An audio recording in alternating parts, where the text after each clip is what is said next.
શ્રીમદ ભગવદ્ ગીતાના મુખ્ય વિષયો ના અધ્યાય જે આ રીતે છે. અહીં લગાણ 72. અહીંથી પછી નવા શરૂ છે આ અધ્યાય.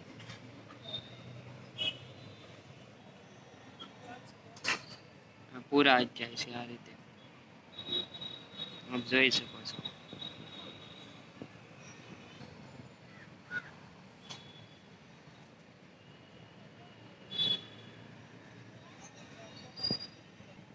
આ રીતે અલગ અલગ અધ્યાય છે જે એનું વર્ણન કરવામાં આવ્યું છે.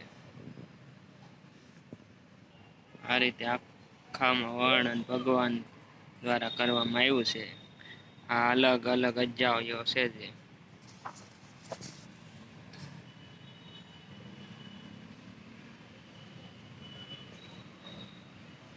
આ રીતના હતા. અહીંયા પૂર્ણાવતી થાય છે.